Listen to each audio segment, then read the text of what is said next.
welcome back to Hannity and Colmes. I'm Sean Hannity. The legendary Pat Boone has been entertaining Americans for over 50 years, and he still isn't slowing down.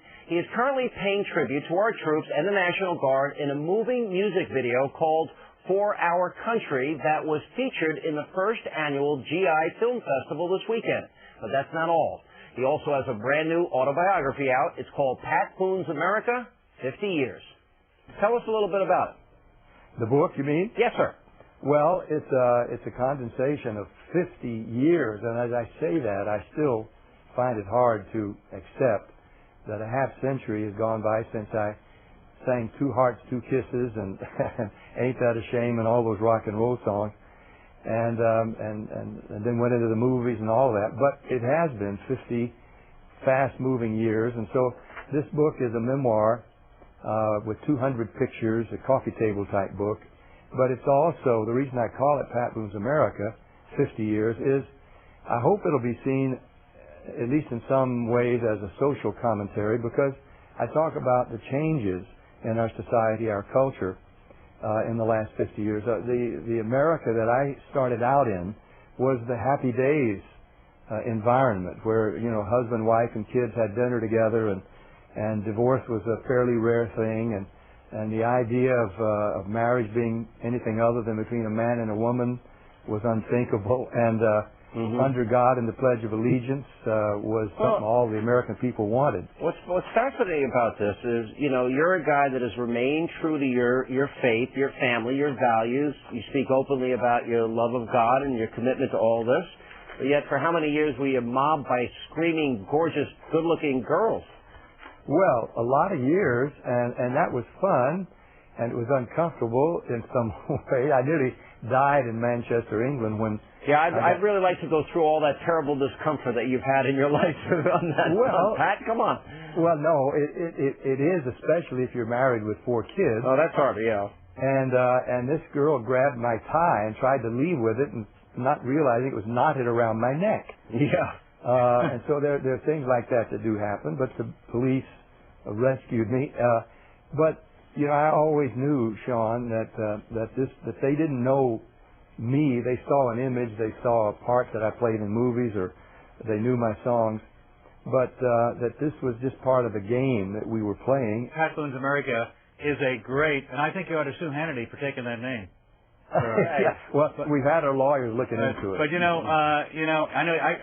Actually, the fact is that it's a great book. But it's interesting you talk about, and it really is a good look at the cultural evolution of America. Yes, that's what I hope. You talk about happy days, the happy days of that era, the 50s, when you first came to prominence.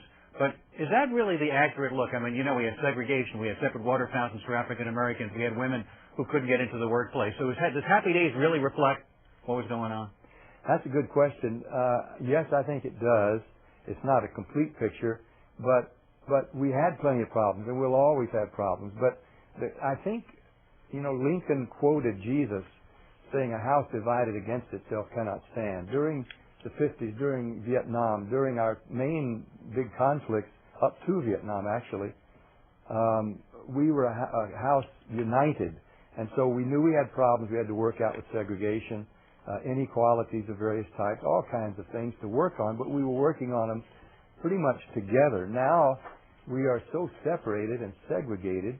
I thought we were going to get past segregation, but of course along political and cultural and philosophical lines there's a lot of segregation now.